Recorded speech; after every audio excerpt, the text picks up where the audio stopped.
Hello and welcome to Tiny Desk Knitting with Emma. Today I'm going to be talking about how I became a colorwork knitter and the journey I took to get from like basic colorwork to Fair Isle. And again, it took several years. So a lot of people I think are new colorwork knitters. They really want to try Fair Isle. You should do it. Bottom line, colorwork is a lot less difficult than it looks. I think for new knitters, it might be a little shaky, but if you know how to knit, you can definitely learn colorwork. So stranded colorwork, which is the type that I'm talking about, is when you have two colors. I mean, you can have three colors or more, but it gets really complicated once you have more than two. Two colors, and you've got two like colors per round, and you're doing some order of one color and then some order of another color, and there's a pattern, and it creates a design in multiple colors. You can see here, this is the Afmeli sweater by Vitas Jansdottir. Afmeli means anniversary in Icelandic, and she designed this for the 20th anniversary of Istex. I have worn this before. I think I was wearing this in the very first Tiny Desk Knitting video ever, which is exciting. I made this last year. I'm gonna show you another example of this sweater. I've knit it like 4 or 5 times. It's one of my favorite patterns, and it's free. So if you are interested, it'll be linked right down there in the show notes. So speaking of show notes, sometimes I organize them by like chronologically, what did I talk about? Today they're gonna be organized by pattern and then yarn. So because I'm gonna talk about a ton of patterns today, look for patterns first. All the patterns I talk about will be there. Then look for yarn. All the yarn I talk about will be there. And then anything else I'll put in like a random section. I don't know. Yeah, bear with me. Today I'm actually using my laptop to read my notes, which is exciting because I didn't want to like recopy all the things that I typed up for my notes into a notebook, which is what I usually use. So, okay. So I started knitting again when I was like 8 years old. My mom taught me how. I loved it, but I wasn't really a product knitter. I was more of a process knitter. I knit because it helped me focus, or it just was something to do to fill the time. I often listened to audiobooks when I was a kid, so I would listen to audiobooks and knit. I did this all through high school.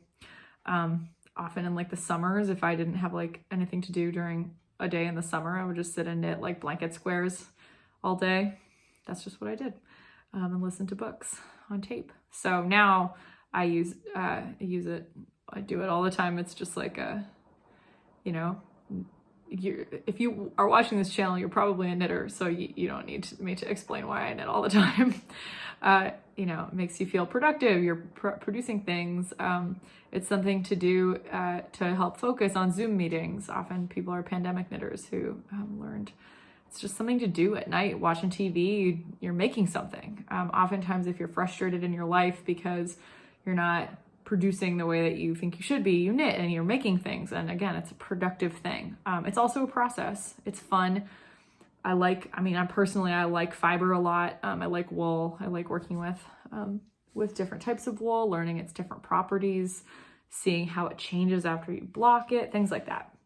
So I feel like, anyway, it's already been almost 4 minutes and I have not shown you any knitting except this sweater. So after I was in undergrad, I took a year off before I went to graduate school, and I lived at home with my parents and I did a ton of knitting. And I wanted to learn a lot of new knitting skills that I hadn't learned. So basically at the time, I knew how to knit like a scarf. I could knit in the round. I could knit on double pointed needles. I knit a lot of hats. I could do cables, and I could do stripes. I'd knit some bags before. I'd never made a sweater. I made my first sweater. That was the first thing I did. It was a huge cabled Aran sweater and made out of patent worsted. It took me 4 months, which doesn't seem like that long when you think about how much cable work there was. I liked it. I enjoyed making it. It's huge. And also the pattern was free, and the sleeves were not written to be symmetrical. They were written to be matching. And so one of the sleeves looks like it's all twisted. Because again, I knit basically 2 left sleeves, or maybe it was 2 right sleeves instead of a right sleeve and a left sleeve, because the pattern was not very well written. It was certainly not tech edited. So within that year, I also learned how to make socks. I learned how to make lace. And I decided, I think shortly after the new year, basically right after I finished this big sweater, that I wanted to learn two color knitting. So I decided to make this pair of slipper socks that someone had sent me the pattern for. And I looked up how to do it and I went for it and I made these socks. And they're like big slipper socks. And I made them out of brown sheep lamb's pride worsted. So lamb's pride it was like one of the very first yarns I ever knit with as a kid. And we had a bunch here because we had a stash. My mom and I had a stash. So it's a single ply worsted weight yarn. You can also get it in bulky. It's 85% wool and 15% mohair. So it's actually, this is a single ply yarn, but again, they're slipper socks. So it's not like I'm wearing them a lot. And because there's mohair, they're pretty hard wearing. So this was my second ever pair of socks. I'd made socks like earlier that month or something because my grandparents had got me my first skein of sock yarn. It was worsted weight for Christmas, and I made them. And I kind of liked doing it, but I didn't really have any idea what I was doing. And you can't really tell here because with blocking it probably fixed itself, but I really had a lot of holes the first time I picked up for a heel flap. Oh, and I made the second one with a different colored toe, which is cute. So I made these. This is really like a Fair Isle pattern. You've got an X and an O. So you've got a stylized X here, and then you've got this, the star is kind of like a stylized O. Yeah, you can't really tell that there's holes all along the side. Maybe I twisted the stitches properly. Regardless, I wore them sometimes because Vermont's cold, but not all the time. Then I decided I wanted to learn how to make mittens, and that was kind of where the train left the station. So the first thing I did was I got, oh, there's Hobbs. There he goes. I got this book called Folk Mittens by Marshall Lewandowski. Techniques and patterns for hand-knit mittens. I've made those. Those were hard because they had 3 colors in some of the rows. Those are called Baltic mittens. So the first pair I made, I don't know where they are. I gave them to my mom, but I'm going to show you in the book what they look like. Actually, I made them twice, but I gave them both away. Where's the picture? I want the big picture. It's just like, ugh. Well, you can see them here. They're called the Anatolian mittens. They're really fun. And I made them also out of Patton's worsted. I had a purple and a white, and I made them for my mom. And they came out 2 different sizes because I was kind of, I don't know, like knitting a lot looser on the first one, I think, and a lot tighter on the second one. But she wore them. They had an afterthought thumb, or I guess it's a forethought thumb because you put the waist yarn in, no gusset. And she loved them. She really wore them out. I think she still might wear them.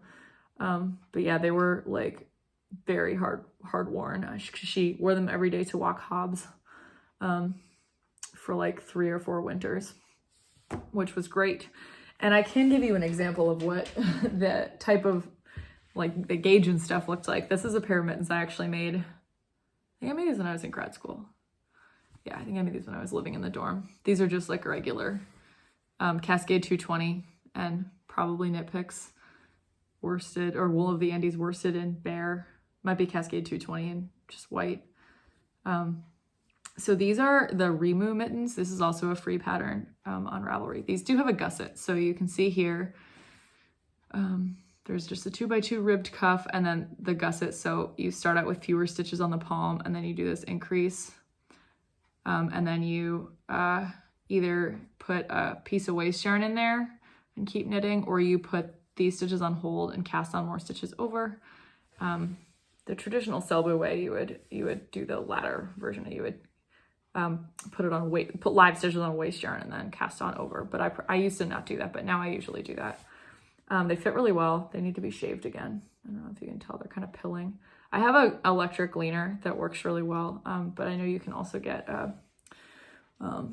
like a regular like hand gleaner. I don't have one, so I'm not going to link one, but I will link my electric gleaner in like the random section of the show notes. So these are the Remu mittens.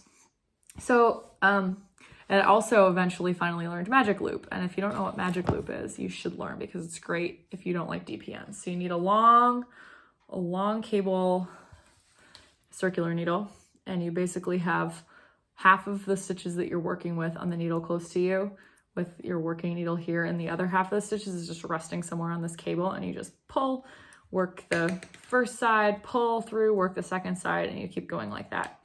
And it's really efficient much better than DPNs, especially for color work, because I found that when I was knitting color work on double pointed needles, there's just like 2 or 3 strands that are just getting tangled and then around the double pointed needles, and it just like goes crazy. It took me a long time to learn, and I will demonstrate this in a pair of mittens, about color dominance.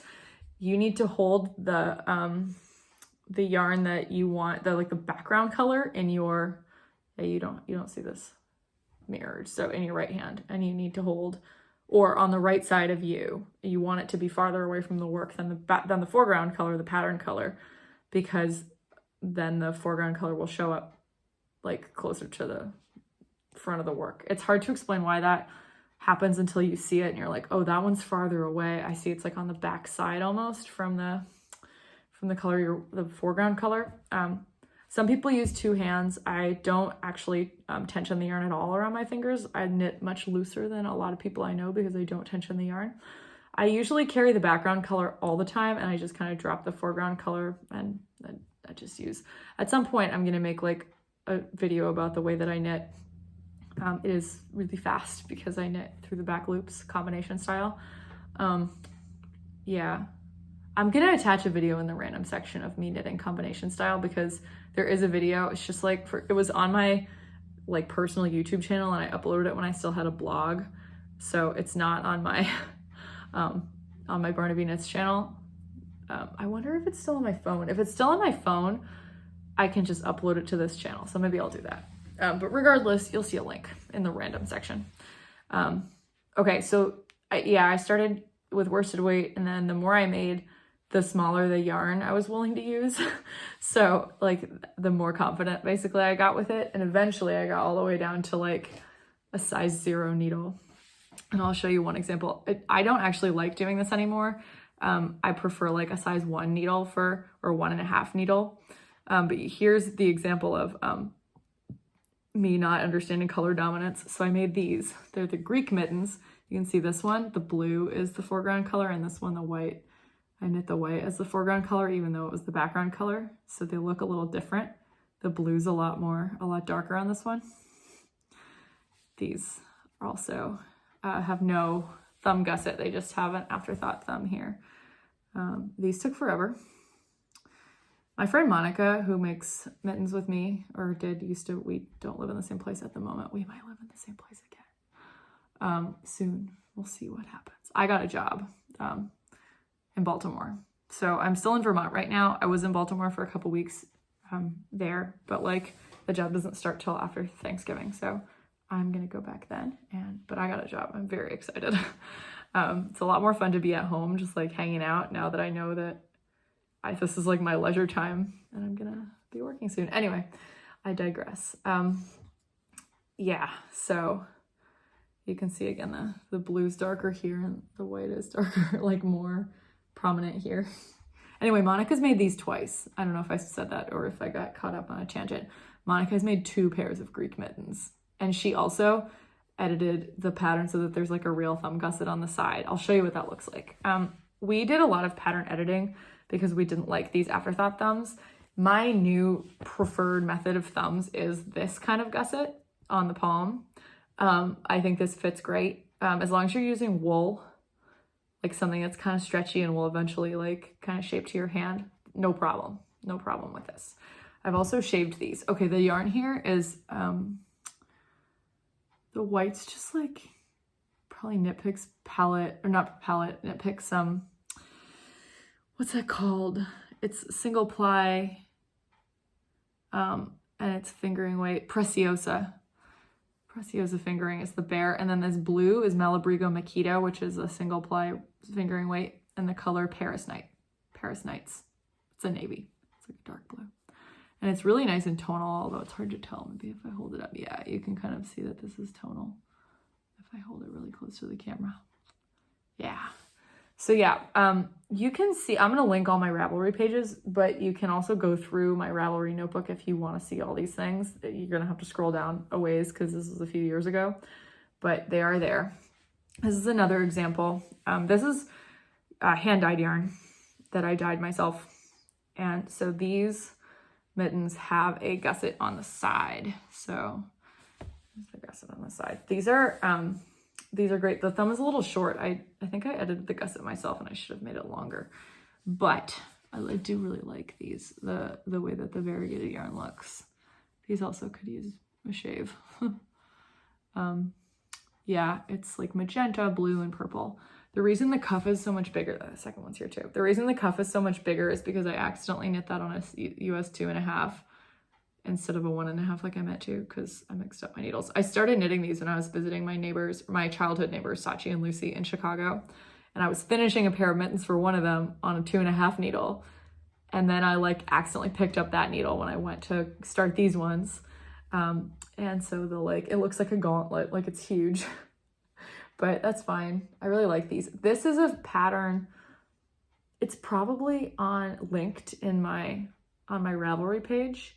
I'm not positive. It might be. It was just like one of those like patterns that's like on the internet on a site that just has charts and stuff. So to make these, you have to have some knowledge of like how many to cast on. Well, it will tell you that, but you do need to have some knowledge of like how to construct a mitten without help. So I'm gonna link some mittens that are patterns that are free on Ravelry. I'll basically link my project pages for them, and then if you click through, you can just click like blah blah blah by blah blah blah like pattern name, and you can just click through to get the pattern for free. Because it's a lot of work if I link mine and then link the actual pattern, so you can do that yourself. And those will have more specific instructions on like how to do the mitten, how to construct the mitten. But they're not too hard. Again, we did these gussets ourselves. Basically, let's see, if I hold it like this, you can probably see. You basically, if I put it on, maybe I'll be able to tell. Yeah, so you increase here on either side of the edge, and then you put these stitches on waste yarn when you get to the place where it separates, and then you keep going. And the problem here is that, yeah, I didn't quite make it to like the joint on my thumb, so the gusset needed to be longer and the finger needed to be longer. So they're fine, they're pretty, they're mostly decorative now. These mittens, these green ones, are great. These are like super warm and pretty and stuff. Yeah, you can also make them with like a more rusticy kind of yarn, like a woolen spun yarn or something. They'd be really nice in that too, as long as the stitch definition is good, because for color work you usually want good stitch definition. Okay, so that's kind of the first thing that I did for a while. The next thing that I got really into was Icelandic sweaters. So again, this is an example. This one I just made last year. I really like this pattern, and I'd always wanted to do like my own rainbow. You can tell it does go all the way through the rainbow because it starts with red, and there's more red at the hem, which you can't see. And then I got orange, yellow, light green, dark blue, light blue, and then the gray at the top. So yeah, I got really into Icelandic sweaters, which are not knit top down. Those are knit bottom up. You knit the body and the sleeves as 3 separate tubes. Then you separate a few stitches off on the sleeves and on the body for the underarms, and you knit across half the body. You knit across the sleeve stitches that are no longer, like not the ones on hold. You knit across the second half of the body. You knit across the next set of sleeve stitches, and they're all on the same needle. It's a little awkward sometimes if the yarn is like a little stiff because you've got an oval, but your circular needle wants to be a circle. It's okay. Then you do the color work, and then that's it. So there's an advantage. I will say there's an advantage in that because you're doing the sleeves and the body, the boring stockinette first, and then you do the fun part at the end. So it's like, instead of like, if you knit it top down, you're knitting the fun part first, and then you do either the body first or the sleeves first. Regardless, you're gonna have a lot of boring stockinette. Some people probably don't think that's boring, but it's more mindless than this. Sometimes that's warranted. I don't know. Some people like that. But I'm gonna talk about the benefits of top down also. So first, I'm gonna show you, it's this one. Affinelli sweater. The blue one. This is my favorite sweater. And if you want to know why, you can read my blog post about it, but it's really sad. So I'll warn you. I'll link it, but it's a sad blog post. This is my favorite sweater. This I made in, this is the 3rd Icelandic sweater I made. Or Lopa Pesa, but it's not really a Lopa Pesa unless you use Lopi like this. This is made with Lopi. You can see it's all hairy, Lopi is a very loosely spun, not as loose as floated Lopi, which is unspun. Floated Lopi comes in plates. It's very cool. But Let Lopi is a worsted weight yarn. It comes in 50 gram balls, and it's pretty economical. Although right now they're having a lot of supply chain issues. So if you can't get a color that you want from the store you want, that's because they're having supply chain issues. This one, the first one I made, is knit in Briggs & Little Heritage for the blue, which is just blue heather. You can buy Briggs & Little Heritage from the North American supplier, Maritime Family Fibers. You can get Heritage at Webb's, but only in like a few colors. I probably got this at Webb's. I'm also Canadian, so I often go get it in Canada. I was in Canada 3 weekends ago for Canadian Thanksgiving, and I got a bunch of it at Romney Wools in Toronto. I'm sorry if you're from Toronto and you just heard me say Toronto with 2 T's. I'm so sorry. Trona. It's like, you know, if you say any T's in the word Toronto, you're not from there. It's pronounced Trona. People, anybody time somebody says Toronto, I'm like, where? Oh yeah, I used to live there. So yeah, you can get it there. The white and the black are from, they're from some farm in Maine. It starts with a B, and I can't remember right now. I will link it. It's like something family farm. I guess I could look it up on Ravelry right now. I'll find out. Barrett? No, that's Barrett wool. That's different. It's in here. It's yeah, it's a lot like Briggs & Little Heritage. It's like an Aran weight yarn. There it is. And it's also woolen spun, and it's nice. Bartlett yarns. There it is. Bartlett yarns 2-ply and charcoal and natural. So this one, I ran out of the charcoal though. You're supposed to need 2 50 gram balls of Let Lopi to have the contrasting color. So this is like the ash gray. And I had plenty here. You can see, had lots, no problem. 2 balls of Let Lopi. But this 100 grams of the Bartlett was clearly thicker because I only had enough for the sleeves and the hem, and then enough for like this, and then the flowers and this, but I didn't have enough to do this blue and then the collar in the dark charcoal, which you're supposed to, I mean, that's what the pattern calls for. It doesn't matter to me. I still love this sweater. But yeah, that's so here you can, this is like a correct use of the first contrasting color. Okay, where's my notes? Okay, so that's that. Then I did, yeah, I don't think I have any more of those with me, right? Yeah, no, I didn't want to show too many more. Then I got into top down eventually after I did a bunch of Icelandic sweaters. If you want to knit Icelandic sweaters, you should get this book. Come on. Knitting with Icelandic Wool by Vidas Jansdottir. Does it say her name on the front? No, it says it on the side. There it is. I got this at Nitty City in New York City. It was $29.99. I got this in the summer of like 2018, right after it came out. This was the first Lopi sweater that I made, except, yeah, I made it in real Lopi. I made it for my friend Molly. My first 2 sweaters that I made are for my friends Molly and Lauren, who are 2 of my oldest friends. And then I made, well, the blue version of the FMLA for myself. So yeah, this has a ton of like bulky and worsted weight. So this is like a bulky Alafas Lopi sweater. It goes in alphabetical order. There's a dress. There's at least one dress. There might be. There's a bunch of things for babies. There's a bunch of things with floater Lopi that show you how to like blend it with where you're holding more than one strand at once. Like this coat. So you're like doing floater Lopi marling here. You're holding 2 colors at once. And you're like changing which one you hold with which one. Kid sweaters. You can also modify almost all of these kid sweaters to be for adults if you really want to.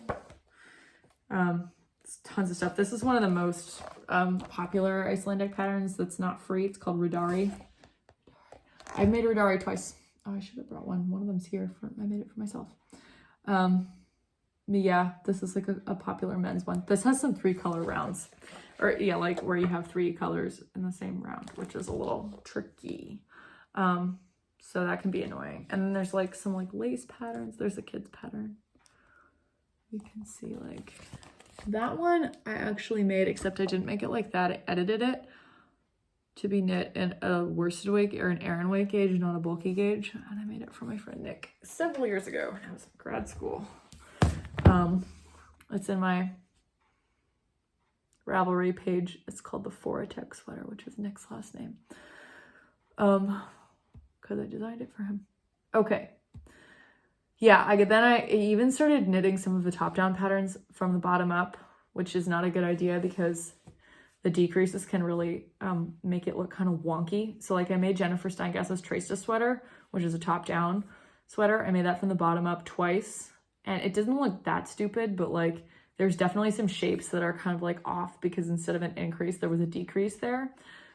So I would suggest a top-down sweater pattern actually anyway, because here's the benefits. Number one, it's easier to get the sweater to fit the way you want it to. As long as your width is correct, you can knit it to the length that you want in the body and the sleeves, and you can try it on as you go. So that's good. It's also like if you don't know how much, if you're like worried about running out of yarn or something, you can knit the sleeves, like knit the yoke, then knit the sleeves to the length that you want, and then knit the body, because then you might just have like a little bit of a cropped body. Not that big of a deal. Yeah, the problem is that, again, the fun part is over really fast, whereas with this sweater, the fun part was at the end. And so I was like really motivated to get to the finish line because of that. Okay, so yeah, I will highlight Jennifer Steingass's patterns. Do I have any more with me? Oh yeah, here's one. I've knit a lot of Jennifer Steingass's patterns, and she designs a lot of them for fingering weight now. A lot of them are kind of nature inspired. They're really nice. But a bunch of the early ones, some of them were from the bottom up, and a lot of them were with like a thicker yarn, like a worsted weight yarn. So you can see this one. This is also a good chance to try steeking. I think this was the first steek I ever made. This is the Drama cardigan. This is knit out of, the white is just like knit picks, all of the Andes worsted and bare, but the gray here is very toothy. It's not toothy, it's really nice. It's the Armskip Manor Portland with a splash of Black Welsh Mountain. I think it's the second darkest. You can see, I will link a video in the random section about Armskip Manor yarns that the people from the Maggie and Corinne from the Woolly Thistle are talking about it. I got this yarn from the Woolly Thistle a couple of years ago. I think it was on sale for something, and they were doing like 20% off, and so I got a sweater quantity, and I love it. Yeah, definitely recommend that. Big recommend. And these buttons from my grandma. She found them in her basement. She gave them to me last Christmas. So this was my first ever steek. I needle felted it. It was really fun. 10 out of 10 would recommend. So she's got a lot of patterns that are top down. You can start with the worsted weight ones. You can go to the fingering weight ones. The first time I knit with Jamieson and Smith 2-ply jumper weight, my favorite yarn. It was a Jennifer Steingass pattern. It was called Errata, and I will link it down below. I don't have it because I made it for my aunt. I often don't have the sweaters that I'm talking about because I made them for other people. I have made over 100 sweaters. I just counted today, and I counted on Ravelry, and I was like, well, there's like gotta be like 20 that just aren't even in Ravelry, and there was almost 100 just in Ravelry. Not all of them are yoke sweaters, but probably 80% are yoke sweaters.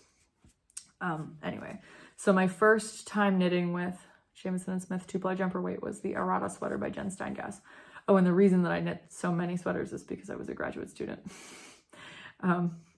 Yeah, not in the sciences. I just knit all the time. I could bring my knitting pretty much everywhere in grad school. I didn't like knit and teach at the same time, but I had a lot of time to knit. And then last year I was a nanny. And then between grad school and becoming a nanny, there were a few months that I was just knitting pretty much. And like I've stopped being a nanny in August, and now it's November, and I've been pretty much knitting nonstop 8 hours a day since then. So that's why I knit so much. This is color FC34 mix, if you're wondering. This is a new to me color. I got a bunch. I'm making a sweater vest for one of my friends. I'll show you the cone also in a bit when I start talking about this a little bit more in depth. But yeah, okay. So yeah, you can knit with like, I first knit a lot of my sweaters, these sweaters with like the yoke ones with superwash yarn. A lot of the reason for that was because I was dyeing my own, and superwash yarn's a lot easier to hand dye because it's not gonna felt in the dye pot if you're a new dyer. Many reasons, but superwash yarn is not as long lasting. It pills a lot. It tends to stretch out of shape. I much prefer to use a rustic yarn, a woolly yarn.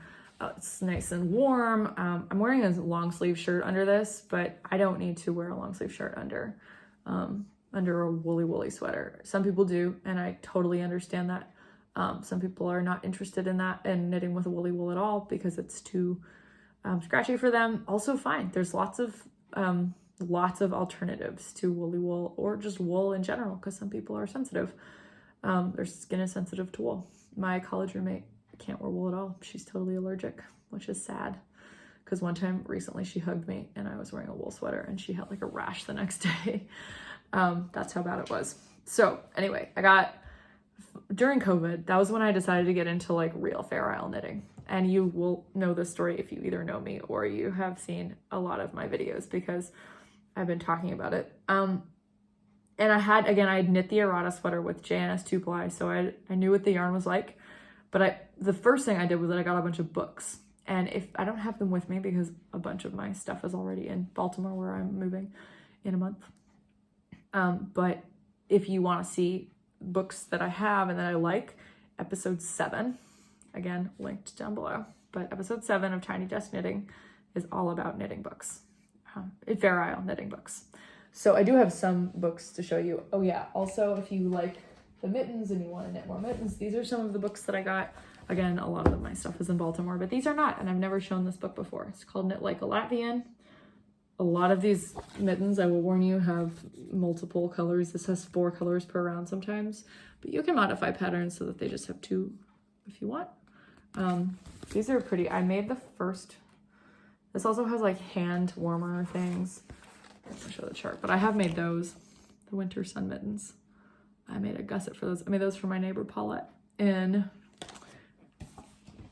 I think the background color was just white, but the foreground color was Malabrigo, Makita, and Sabadura, which is like a pinky purple. So they were super pretty. I'll link them below. But this is a good book. It's just really fun. And then Mittens from around Norway is great. I have knit a bunch of these, and I love the patterns. I love the history that they tell you. And here, I'm trying to find a pair that I've made. I think I've made those ones. Nope, didn't make those.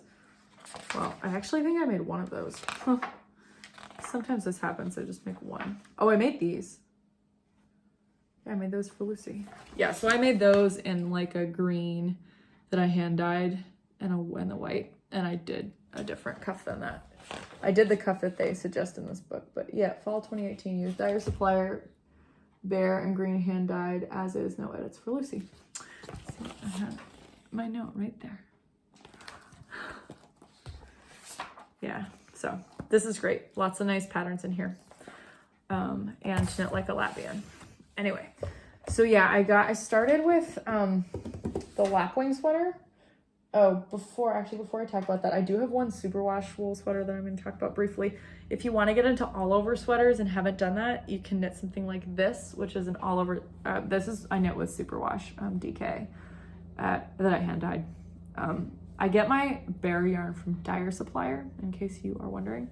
Even if you're not a dyer and you just want some white yarn, you can get. It's pretty inexpensive to get it from a supplier like Dyer Supplier. No, not Dyer Supplier. I used to get it from there. I get it from Wool to Dye For. Wool to Dye For. Anyway, this is the, what's it called? Koiva sweater by Caitlin Hunter, Boylan Knitworks. It's texture and color work, and I dyed this yarn 2020, summer 2020. I made this last fall. Yeah, there's a picture of me wearing an Ravelry that the kids took at a park in Virginia, where it was warm enough to wear this in January. It's like already colder than that in Vermont. So that's fun. I like the cold weather. Okay, so yeah, instead of just like jumping in with a hat or something, I mean, I made a Katie's cap, but I knit that with Knit Picks palette, which is not Shetland wool. It's worsted spun fingering weight. It is kind of the same weight as like Jameson & Smith 2-ply jumper weight, but it's not the same feel at all. It's a worsted spun. It's not as sticky. It is non-superwash, but it's not as sticky. I started with the lapwing. If you would like to see this on me, I'm wearing it in episodes 2 and 4. Here it is, lapwing. There's also an episode about lapwing. I think it's episode 10. So yep, lapwing. This sweater was written again for to be knit flat in pieces, which I didn't do. I knit it in the round and had set in sleeves, so I set in the sleeves. This is the thing that I'm most proud about with this sweater, is that I set the sleeves in seamlessly and properly. The one thing that I am not proud about is that I didn't do the neck very well, and it's kind of like this weird offset boat neck that like doesn't really work because I didn't do the neck shaping low enough. So I'm actually working on my Hilda that I'm working on right now. If you go back a couple of episodes, you can see the 2 episodes that are already published on Hilda. I am not quite finished with the body, so I haven't done the neck shaping yet, but I'm planning on having the neck shaping start like down here, so it's like a proper crew neck.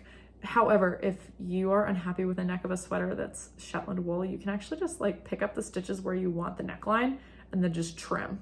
I would needle felt that so it didn't unravel before, like the area around it, but you can just trim that, no problem. A lot of people do that.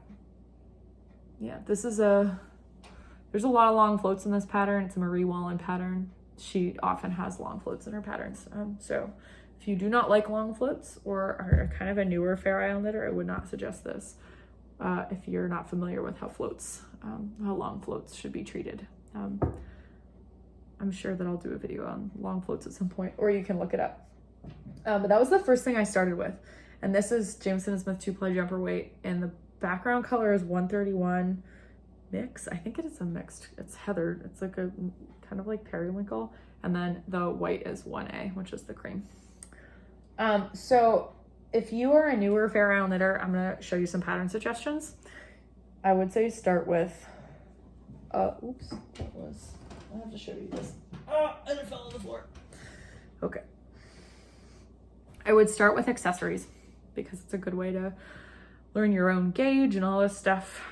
So this is a Katie's Cap that I modified. Katie's Cap was the free Shetland Wool Week pattern for 2020 by Wilma Malcolmson. It's linked in the show notes. It's free. I changed the charts here on the body, but I did the star crown the same. If you would like to recreate this, my Ravelry page has the charts that I made to do these oxos and the snowflake. This is also knit in Jameson & Smith 2-ply jumper weight in color 1A. That's the background. The foreground colors, I think it's Lomond, Highland Mist are the 2, and those are Jamesons of Shetland, the darker and the lighter of the grayer blues. And then this brighter blue is BC Bio Shetland. I don't know what the color name is. It's like a number. Those yarns will be linked down below if you want to purchase them. Yeah, it's just like a little cap. Fits great, really like it. I'm a big fan. And I made a matching cowl. I designed both of these pieces, but you can get the cowl cowl by MJ Mucklestone in Fair Isle Weekend is a similar shape to this. It's a little bit narrower, I think, because my stitch count was different, so I made it wider, and it has a completely different color scheme and bands, but the same. Gudrun Johnston also has one like this. So it's a twist, it's a half twist. You do that by Kitchenering it together, and you're like making I'm not going to explain how you make this twist right now. You can go watch my video on the blue cap and cowl, and I will explain to you. I think it's episode 8. It's like in the first 10. It's linked down below. Cap and cowl. They're made to go together. They don't match, but they both are blue and gray and white. Yeah. So I'm not going to go through all those colors because this is getting to be a pretty long video. It's probably my longest video that I've ever made. I'm gonna go quickly through the rest of this. You can also make fingerless mitts. These are the Dumerican mitts by Allison Rendell from Jamison. Nope. Well, I used Jamison & Smith 2-ply jumper weight in several colors. You can go to my Ravelry page, which is linked below, to see that it's published in the Shetland Wool Adventures Journal, Volume 1. And they're little fingerless mitts. I am gonna have vlogs about how I made these up on Instagram and then eventually on YouTube, but they're super fun. You can make, so fingerless mitts, a hat, a cowl, good ways to start. Fair Isle knitting. Then if you want to progress to sweaters, my Porty pullover by Gudrun Johnston. You can see my video about this on, and a blog post if you go to the blog, the Woolly Thistles blog, but there's a video of me explaining why the sweater is great and many details about it on the Woolly Thistle YouTube channel, linked down below. You can see that. Or this is a top-down yoke sweater, or you can do a traditional Shetland bottom-up yoke. This is Mary Jane Mucklestone Cockalory. You can see my whole saga with Cockalory. I made it in installments on this channel. I made this from a cone of Jamison & Smith. Oh, 2-ply jumper weight. Hello. Sleeves all tucked in 2005 Shetland Black, 2006 Gamelgot, and then the yoke colors are Jamison's of Shetland in Cardinal, Spindrift. Cardinal, Burnt Umber, Burnt Ochre, and Autumn? Something like that. The very middle color, it's like kind of foliage. I don't know what it's called. It's linked on my Ravelry page, which is linked down below. If you don't know what a cone looks like, it looks like this. Yeah, smells super sheepy. Great. This is a dyed color. This is 202. Yeah, 202. It's a light gray, very light gray. Yeah, so it comes in, it's 20 balls. This is 20 of these, and it is like half the price. So you can get these at the Woolly Thistle. I mean, you can definitely get these at the Woolly Thistle. Sometimes the Woolly Thistle has cones, but they sell out really fast. So I will link their page. Oh no, this is 203. I thought I ordered 202. Oh well, ordered 203. I meant to order 202. Maybe that's wrong. 202 might be like a brown. It doesn't matter. I needed a light gray and I got a light gray. So that's good.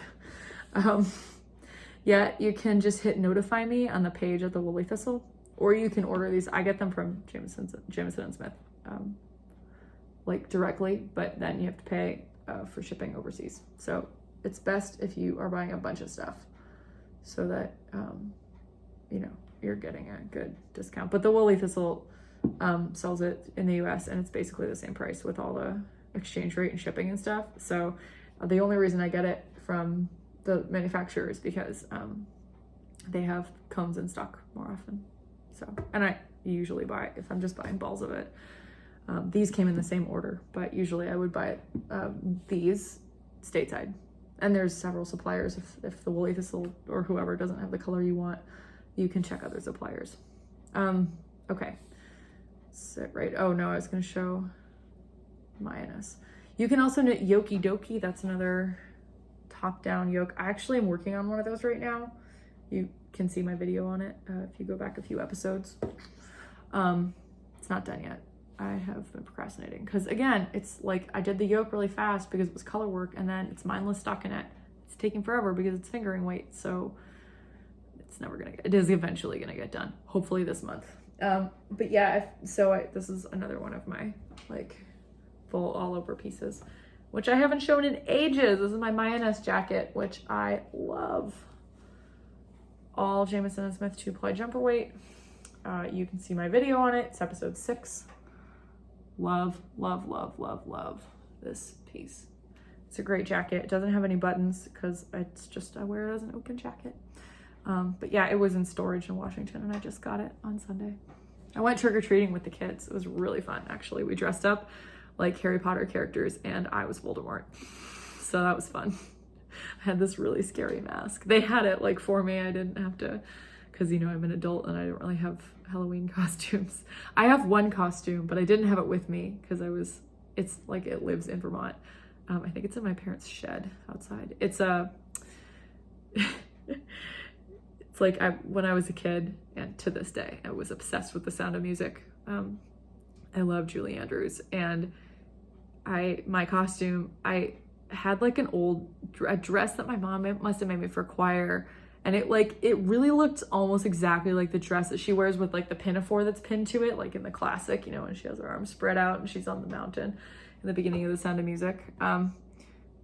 And I had like some kind of doll that for some reason had this like pinafore apron that looked just like the one that she has on in the movie, and except it had a tie on the neck, so I had to like fold it in, and I just pinned it to the front of the dress, which is like almost all the way 3/4 kind of bracelet length sleeves. My mom sewed it for me, and then it's like calf length. It looks exactly like the dress that she wears in that movie in the beginning, and then the pinafore pinned to it. And so I wear that when I need a Halloween costume, because when I was 3, I was the Reverend Mother.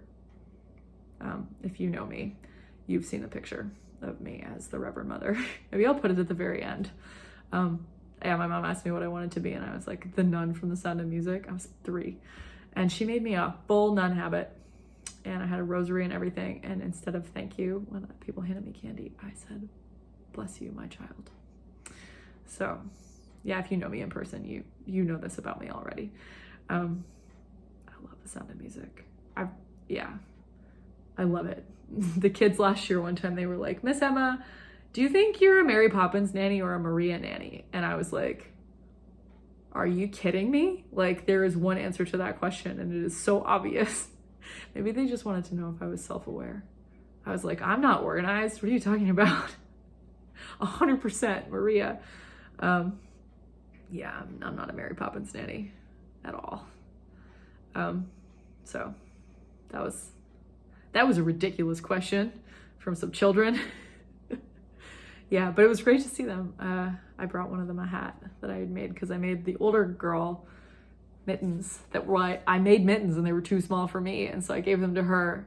She's like 8, and she was really excited about them. And so the 6-year-old, I felt bad because I didn't make her anything. And so I made her this. I was trying to make this like Norwegian hat, and I just came out too small, and I was like, Mabel can have this. And so I brought it to her. Her mom thought that she had stolen it from me. The next day she texted me and she was like, "Did she steal this from me?" I was like, "No, I made it for her."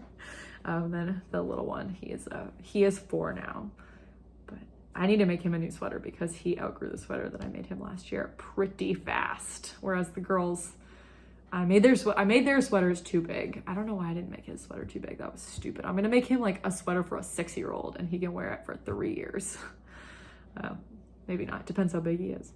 He's pretty big for a 4-year-old. So anyway, now I'm just rambling, but I missed them. It was really fun to see them and go trick-or-treating. I hadn't been trick-or-treating in, years. So it was really fun. I stole a little bit of candy from them. I had to carry one of their candy bags because it got really full and heavy, because Capitol Hill, man, the candy is flowing on Capitol Hill. East Capitol Street was insane. Yeah. So anyway, that's my journey of becoming a Fair Isle knitter in 1,000 artifacts that I have shown you. And I hope that this was useful. Like, this is just, did this as kind of like a progression, because a lot of people are like, where am I supposed to start? Hat, mittens. So many mittens. I made so many pairs of mittens. Everyone I knew in the years between 2017 and 2019 got mittens. Now everyone gets sweaters. Actually, this year everyone's getting socks, because now I'm into socks. I have made a lot of socks this year. Okay, this is long. It's almost 50 minutes, but since we have fast Wi-Fi here, it won't take that long to upload, but the show notes are gonna be a you-know-what. So yeah, people who know me in real life are probably really impressed that I've never sworn on my channel. But I was a nanny. I know how to control myself. So I don't have a sweary YouTube channel. I just have a sweary real life. Sometimes. Not around children. Anyway, I will see you next time. Except I don't know why people say that, because I won't see you next time. You will see me next time. So you'll see me next time on Tiny Desk Knitting with Emma. Bye.